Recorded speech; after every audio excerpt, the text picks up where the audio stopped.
It's May and our plants are really kicking into gear right now, but that means there's always things to be doing to keep them in check so they don't become unruly. So let me show you some of the things I'm doing and why. Okay, so we are starting with something that I have never done before and I'm quite excited about it because I've just had these delivered from Just Seed, which is a company in the UK that sells seeds, Supri.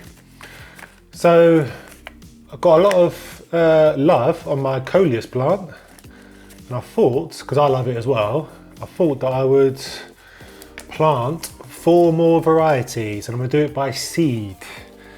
So I'm dead excited. So I've got the Coleus Black Dragon. Hopefully I'll remember to put a picture on the screen of what it looks like. Coleus Black Dragon, Coleus Wizard Sunset, Coleus Wizard Jade, and Coleus Pineapple Surprise. So I've got 4 varieties that I'm going to pot up. So I've got a little seed starting tray slash kit here. So all I'm going to do is fill these seed cells with a mix of Cybotanica's Universal Mix. So I'm going to do that now.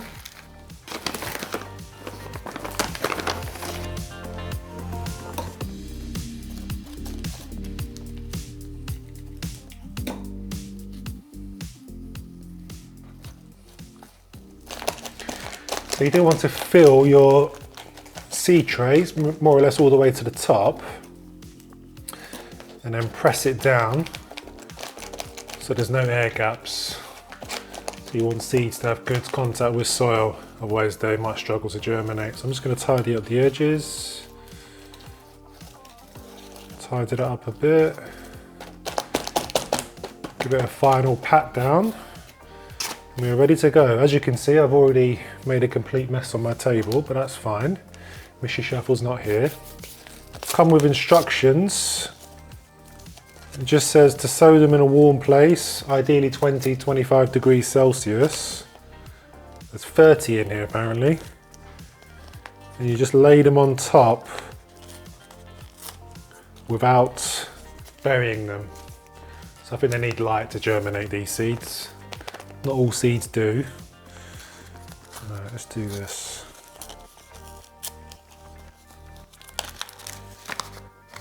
Okay, they're only small.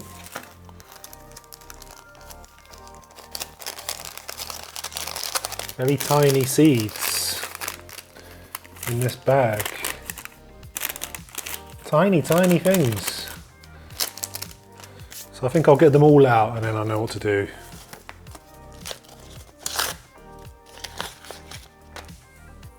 Okay, so what I think I'll do 3 of each in here because I've got 12 plugs. Just don't know how I'm gonna get them in there without spilling them.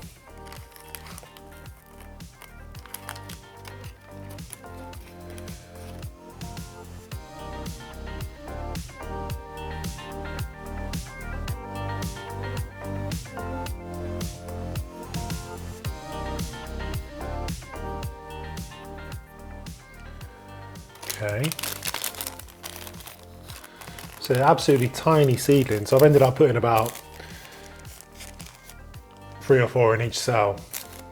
I get myself a label. Okay, I've now got some labels. This should make things a bit easier to keep track of. Just little plastic labels. So I've got 3 to start with. So the first one was the Coleus White Wizard. So I'm just going to do White Wizard and I might as well put the date on as well. Okay, we can insert those now into those 3. So we're not having to remember. Okay, so next is the Wizard Sunset. I wasn't expecting these seeds to be so small, which is why I'm a little bit flabbergasted. So I'm going to put some on my hand again.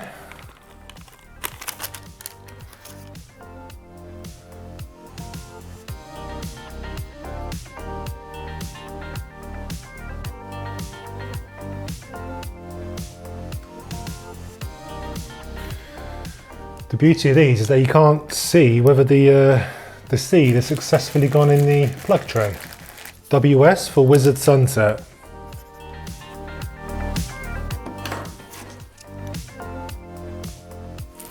Next one is Black Dragon.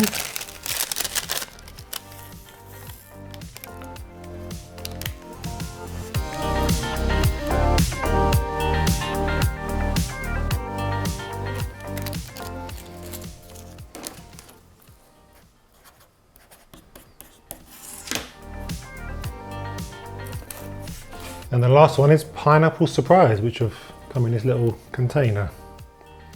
So I think there's 10 of these, so I might as well just sow the whole lot. Try and do 3 at a time. They are so small though. These ones are bright yellow, thankfully, so I can see that they're on the soil. Okay.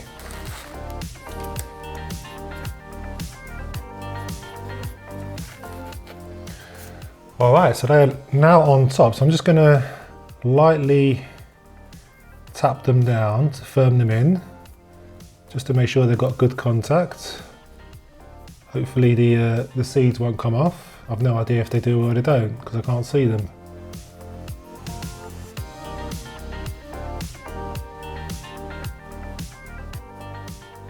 Okay. And I think,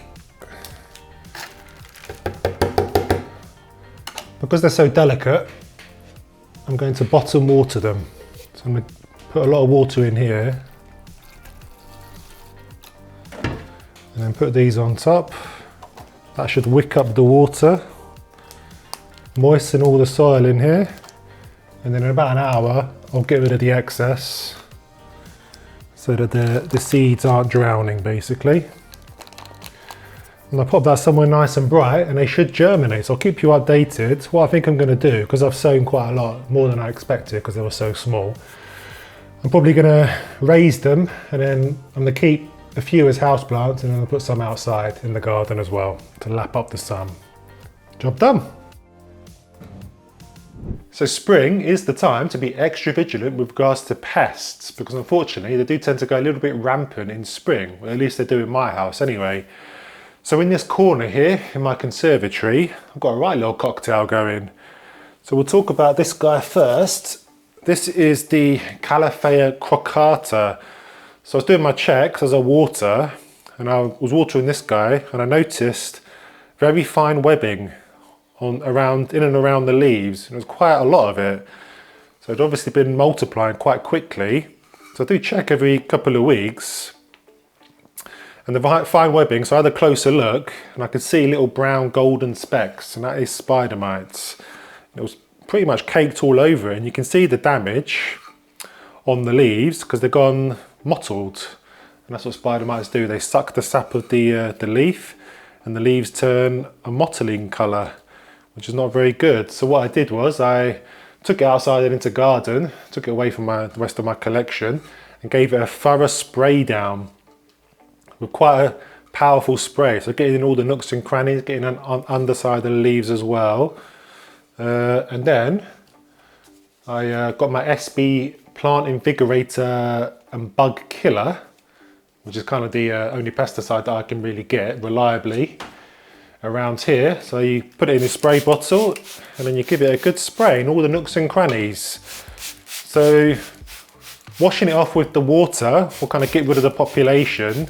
And then this spray will kill off any stragglers still in here and it'll stop them coming back, hopefully. So I'm keeping my eye on that and I'm giving it a good spray every couple of days.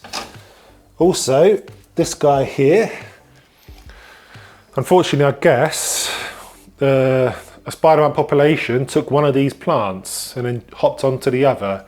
So I'm not sure which happened first, but on this guy, quite a straggly mess, isn't he? Lots of browning leaves, so I wasn't really sure what was going on, but then I had a look at this leaf in particular and I could see, if you look at the right angle, you can see some webbing, very fine webbing down the center of the plant, and then you can see little tiny specks of the spider mite. So I've not actually sprayed this off yet, so I need to do that. But in the meantime, I'm just giving it a good spray with the old pesticides. So you want to make sure you're getting in all the nooks and crannies when you're doing that. And then this one here is more what I normally get, to be honest. This guy is the tiger tooth, philodendron tiger tooth, and it's got little whiteflies on it and a couple of aphids as well. You can see that and on the leaves and here as well, covered in little whitefly.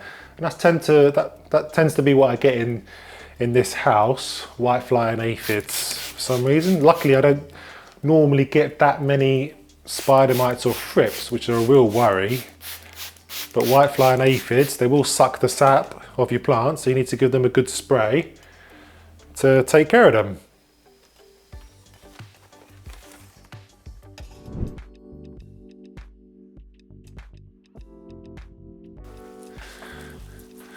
So I have my spider plant here, which I have propagated before. And this guy's living in soil, but I propagated one and I put it into semi-hydro, and it's absolutely thriving. I'll show you the result of that after I've done dealing with this. So as you can see, this guy has grown lots of babies dangling from the mother plant, which I tend to kind of leave on the plant because I think it looks dead interesting, and the more it grows, then the more kind of chic it looks. But I do like to propagate every now and then, and because the semi-hydro one over there that I did in Palm was such a success, I'm just going to snip one off and do the same thing. So I'm going to snip, maybe I should do it at the base of the plant so there's no strands straggling around. So I'll take that one off. So that's a nice healthy baby plant, spider plant baby.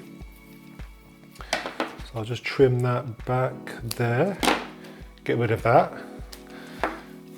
So that is the perfect baby spider plant to pot up. You can see little roots, kind of like aerial roots developing, so they'll turn into the root system very, very easily. Don't have to do much work here. So I've got one in pond, like I say. I'm just getting rid of some of these brownish leaves at the base, just because we don't want them to turn into rot. So I did one in pond. I'm now going to try it in leca. Why not? So I don't know why I got 2 pots. Maybe I was thinking of doing 2 plants, but I'll just do one. So I've got some leca here, which is basically just little balls of hardened clay. And I've given it a wash outside. So you want to, they're going all over my floor. You do want to wash them outside because they're very dusty. Very dusty when they come in the bag, so they're making my hands very dirty. And if you wash them in the sink, then there's a chance that they're going to clog up your sink with the dust. So all I'm going to do, make a little hole with the leca. I've never propagated in leca, so I thought I'd give it a try. What I might do, just empty that a little bit, pop our guy a bit deeper, just so that he can root successfully. I'm going to drop in some leca around those roots now. So he will be a little bit floppy to begin with, I think, because he hasn't got any roots to anchor himself into the leca, which is why I'm burying him a little bit. But once he develops his root system into the pot, then we'll be away at the races. So let's gently fill this in. I don't want to bury the leaves too much. It's a bit tricky with leca. I've never done it before with leca, but I thought I'll try experimenting to see how we get on.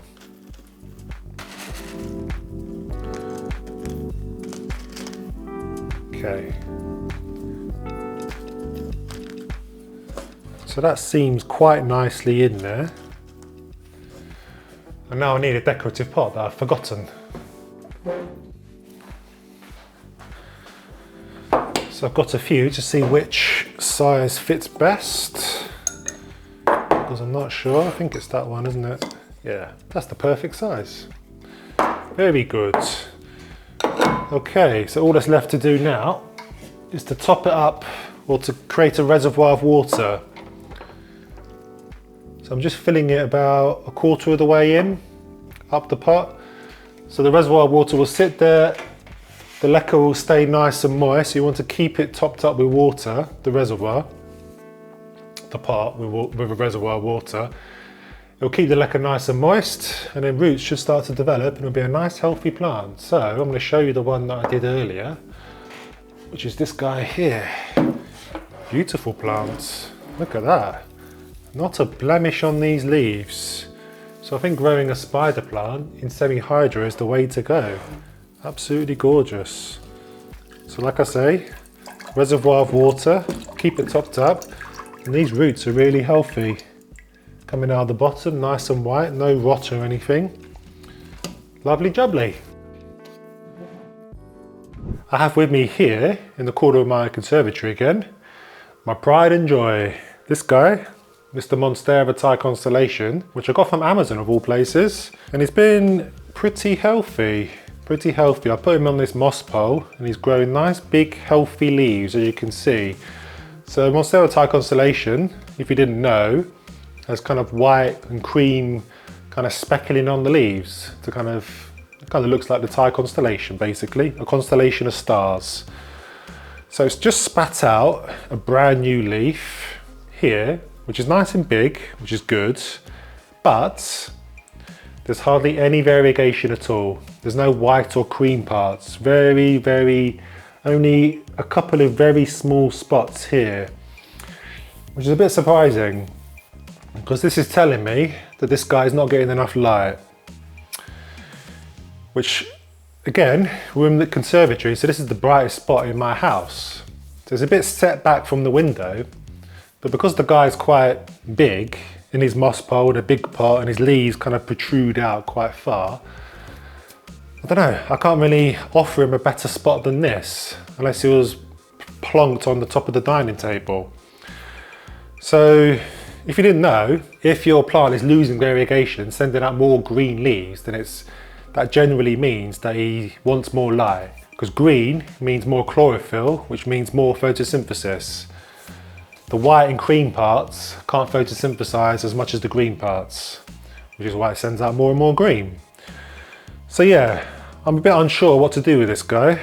What I'm going to do, I think, I'm going to monitor him for a couple more leaves. If the next leaf or two leaves come out the same as this one, with more and more green, less and less variegation, then I know I've got a problem in my hands and I might have to rejig a few things and put him nearer to the window, because I don't want to lose this variegation, because it is very attractive.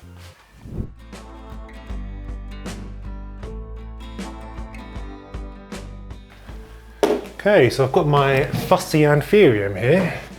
For some reason I always struggle to grow anthuriums, I'm not sure why, but the leaves tend to go brown. They look quite nice during spring and summer, nice healthy new leaves, like this is a new leaf growing here, but after winter the leaves start to go brown in winter, and then at the beginning of spring they look quite straggly and a bit messy. Not sure why.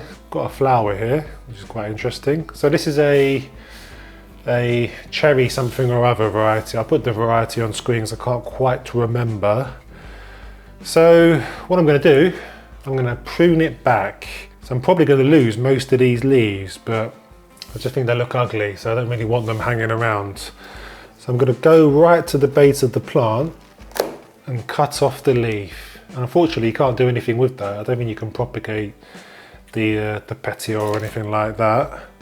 So I'm going to go in and cut this one as well, like so.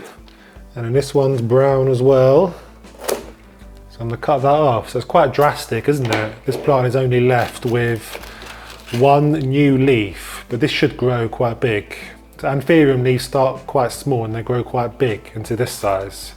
So this one will develop, and hopefully this will send a message to the plant that it should start sending out more and more growth. It's in a brighter spot now as well, and it is living in leca. There's no reservoir water in there, so maybe that's why it's going brown. So I need to top up with water. But yeah, hopefully it'll put on a bit of a growth spurt now. Now I know that there was a lot of worry in my last video about the coleus that I cut back very heavily. There was no leaves or stems left on the plant, was there? And let's just say there was a little bit of hysteria in the comments when I did that. But I think this proves that you can hard prune a plant just fine. It will come out the other side a better person. Because look at him, much healthier, much more compact shape, no more legginess, and he's grown tons of new stems and leaves. So give him another maybe 3 or 4 weeks, he'll be up here. It'll be a much compact shape, no legginess. You need to put him in a bright spot. He's going to be absolutely gorgeous. I'll probably give you another update in a month's time in the next video, next tasks video, to show you how he's getting on.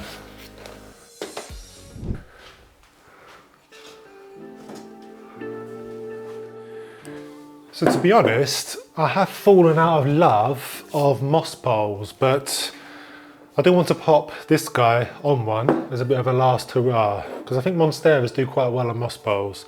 And I've got this Monstera albo that I think will look very good with big, large leaves. And you only really achieve that with a good old moss pole. So like I say, they're a bit of a pain in the bum to maintain because they dry out very quickly. I'm having to water my moss poles now probably every 2 days, which no plant really deserves that much attention, does it? But maybe the Monstera albo does. So all it is just a plastic cage that you can buy from Amazon. I don't necessarily recommend these ones, which is why I never share the link, because there's too much plastic on the ends, which makes it tricky when you're stacking them for the area roots to get through. So there's a lot of faffing around I have to do to kind of correct that. But there's lots to choose from on Amazon. So you just fill it with sphagnum moss and then the area roots will grow into it. So I've got this Monstera albo. There's a cutting that I took from the mother plant. I believe I did that in a chores video. I can't remember which one. You have to watch them all to find out. But yeah, grown very handsomely. That's the latest leaf. Not lost any variegation, which is good. So it's a dead easy process to do this. So if you are planning on using moss poles, then now is the time to do it. It's the perfect time to do it because it gives the plant the chance to become accustomed to this moss pole and grow its roots into the system. And it's got all spring and summer to do that basically. So it's living in soil, this guy. So I'm going to pop him out of here like so. So he's quite newly potted into here, but that's fine. So let's have a look at the root system.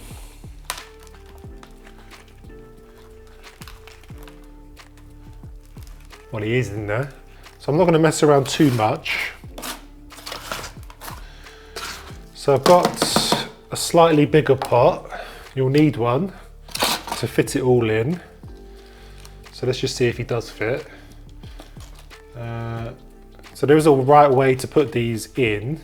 So the holes at the top, so that you can stack them basically. So if that goes in there like that, and then that up against it, and that will be the perfect fit. So it will be a smaller kind of area for this root system to grow, but I think that's okay, because then that will encourage the area roots to grow out and grow into the moss pole and become, hopefully, the main root system. And we'll get nice big leaves, which is what we want. So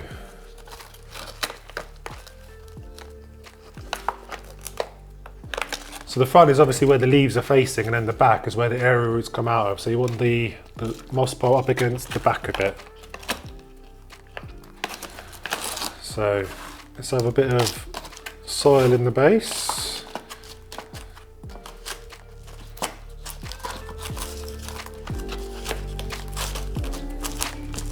Like so.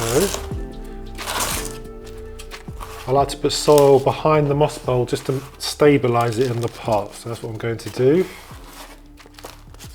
And now, slide the Monstera in.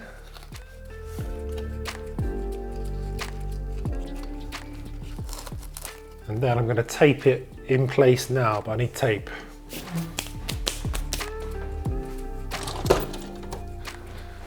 So this is just Velcro tape that came with the moss poles. So we can peel some off and then tie the plant to the moss pole.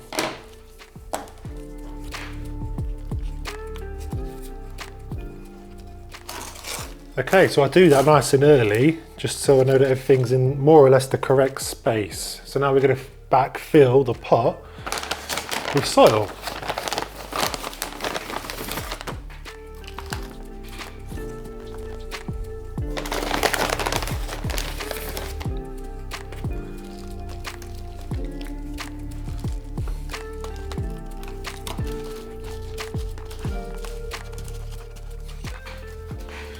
Okay, so you want it quite compactly in, just to stop the whole kind of thing flopping over and potentially falling over.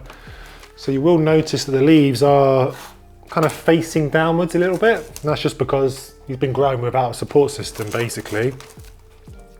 So he just needs to adjust and get used to the system, get used to the moss pole. Pop that on the floor. I've got a nice decorative pot for him already. Pop that in there. So hopefully that will keep him from falling over. And I've got a nice watering can, so I'm going to give him a good drink now.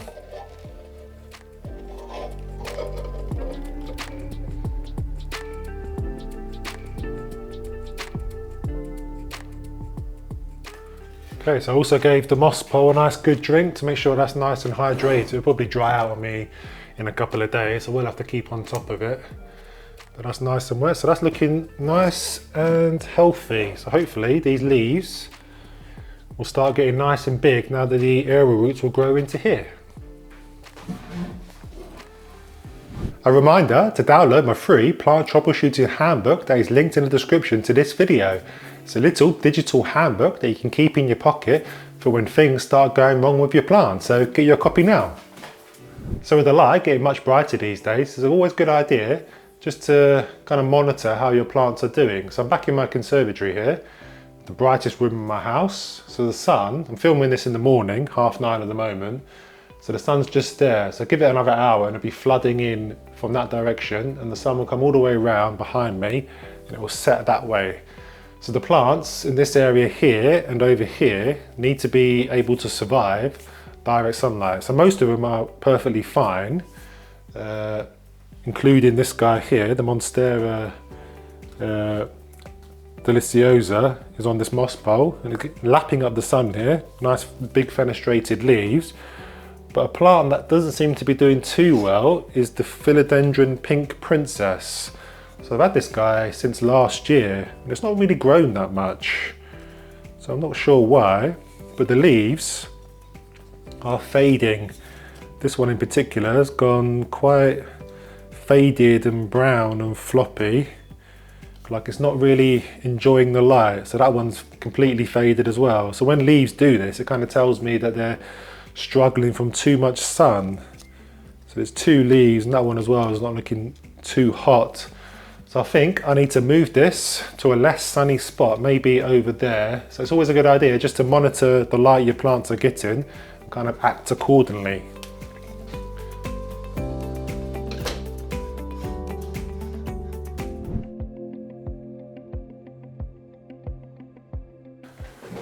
Okay, so I've got my sweaty perlite propagation box here. I've kind of been ignoring for the last few weeks. I've not actually checked what's going on inside of here for the last, must be at least a month. So I thought I'll do it live in this video here to see what's going on. So I've kind of forgotten what's in here, to be honest. So we shall see, a live unboxing. Okay. So what do we got? Got a right mixture apparently. So we've got a Pothos Devil's Ivy, which seems to be growing quite nicely. Got a nice healthy root with a new node starting there, so that's good. So I'll probably give that another couple of weeks for this root system to develop further. You want a good couple of inches of roots on here. So it looks like I've got more than one in here. This one's a bit further along, nice healthy root system. Still waiting for a new node to start growing, a new stem. So let's get these out. So yeah, these ones are nice and far along. So we've got a nice healthy root with a new node starting, a new stem. No roots on this bad boy yet. So I'll pop that back in. That's feeling a little bit soft, like it's on its way out. Nice healthy root system. There's 2 roots on this, so that's good. And that's the new stem. That's grown a new leaf. That's probably ready to be potted up, so I might leave that to the side and do that. What else have we got in here? Got a satin pothos. Ooh, that's good. Nice healthy root, single leaf. So you only need the single leaf cutting in here, and you'll get a root developing, and then eventually a new stem will appear like it has on this one. But there's no sign of that on this one yet. Hopefully there is a growing eye in there. So I'll probably pot that up.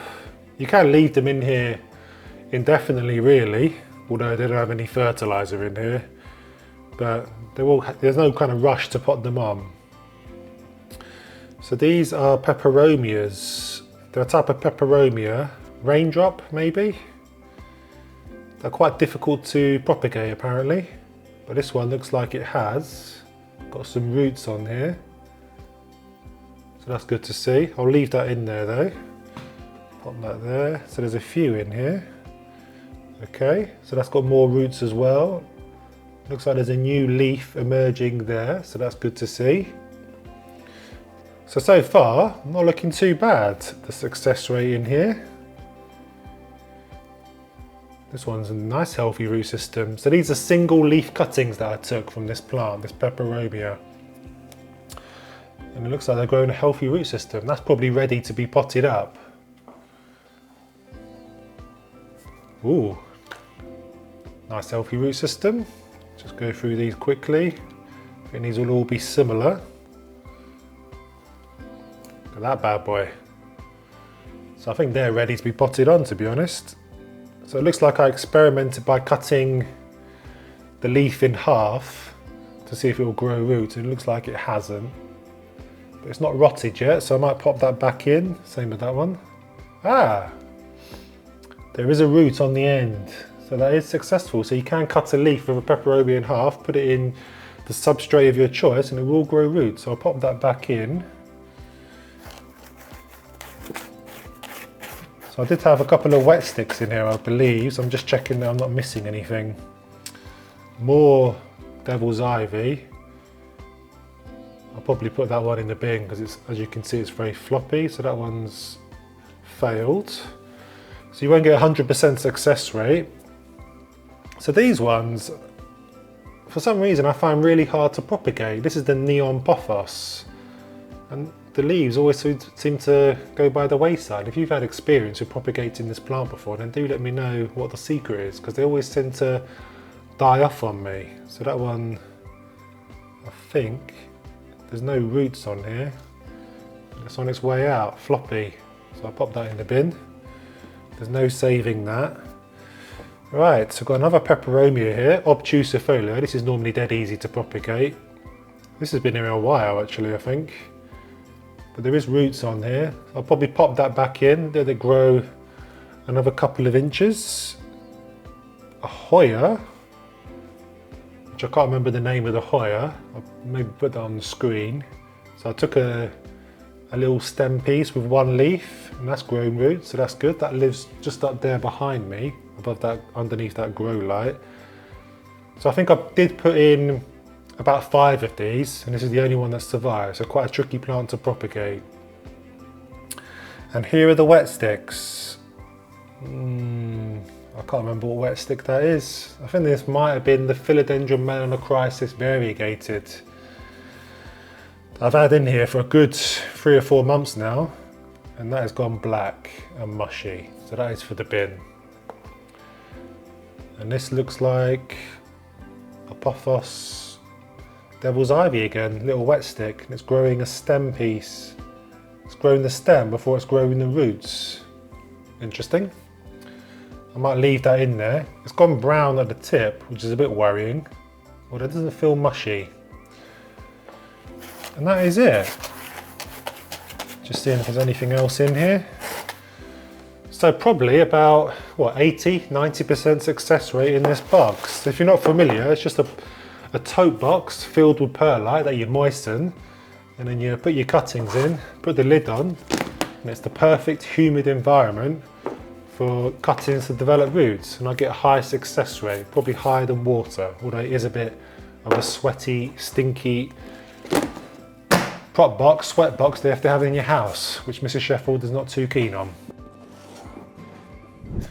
So, Monstera aerial roots.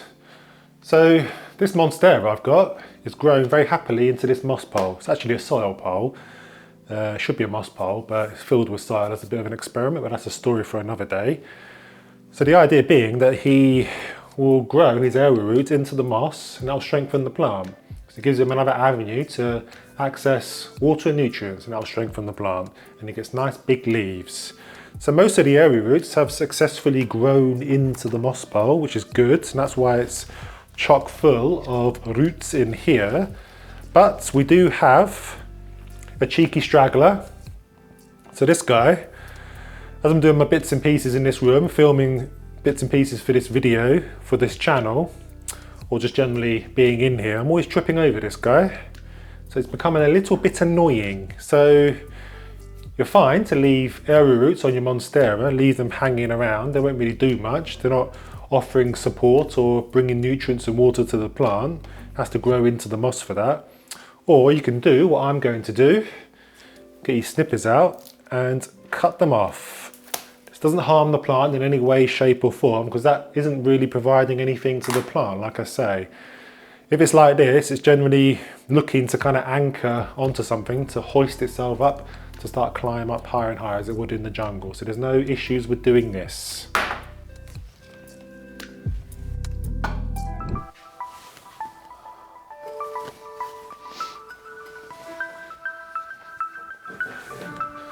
So what happens when the plant reaches the top of the moss pole? That is the question. So I've got this Philodendron Florida Ghost, I believe. Just seeing if there's any bugs on there. I don't think there are. So this guy's reached the top of the moss pole, the stem. It's taken to the moss pole very nicely. So there's no, I'm not having to apply tape to get it to attach on. I've applied it once at the bottom. It's kind of got the memo, and at each point it's grown its aerial roots into the moss pole very nicely. So this guy needs extending before he reaches the top and then starts wondering where the moss pole is, and then starts producing smaller leaves. So I've got a secondary moss pole here, just a cage filled with moss that I've pre-filled, and all it is just attempting to combine the two together, which is easier said than done, but eventually I do manage to get it done.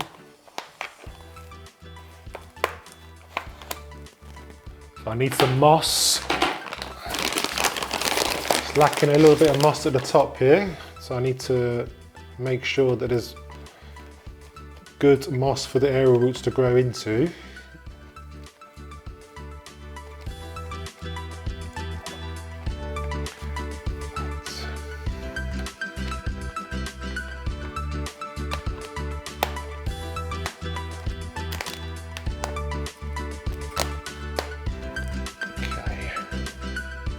Okay, so I've just lined it up, so the holes are lined up, so there's no plastic getting in the way. There is a little bit of plastic getting in the way, but that's the nature of these moss poles, unfortunately. And now, I do like to get a stick just to run through both of the moss poles. I'd normally get a bigger one than this, but I haven't got any bamboo sticks at the moment, so I'm going to stick this in, hopefully, without scratching my ceiling. It just provides a bit of extra support to stop the moss pole becoming floppy. And then for extra added support, I've got some zip ties that again came with the moss pole. So I'm just going to zip tie these together.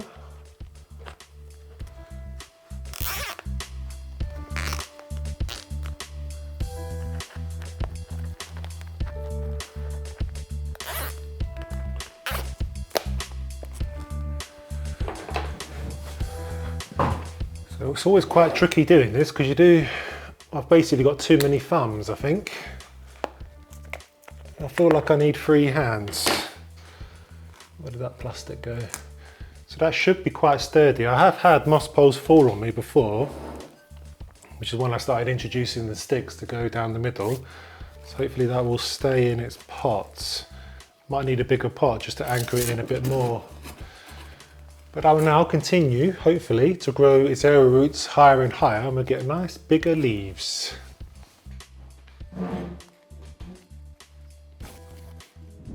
So I think it was in my November or maybe December tasks video that I created this bad boy. So this is a mixed pothos and philodendron planter, and I highly recommend you make one of these yourself because I think they're absolutely gorgeous. So this is a little bit of an update on how this plant is doing. So we've got all sorts in here. We've got the satin pothos, the neon pothos, the pothos enjoy, the devil's ivy. I think that's all there is in here. Philodendron Brazil as well, that I can see somewhere. So yeah, not every cutting that I took did take, but most of them did. And you end up with a nice bushy specimen like this, mixed colours. I think it looks really attractive. So this lives normally on my shelf in my living room. So I thought I'd just show you how this is getting on. So it's always a good idea to keep on top of your pruning. So I've got a parlour palm, which I've had for years. It's never got much bigger than this, to be honest. So it's now living in semi-hydro. It was living in soil for the longest time, and it wasn't that happy. So recently, last maybe 2 or 3 months ago, I moved it into semi-hydro, which is basically just bits of stones sat in a reservoir of water instead of soil, soilless medium. So there's been a bit of an adaptation period for it, where it's producing, well, it's a few of its leaves have gone brown. So I'm going to prune those off. So there's one there, and there's one here.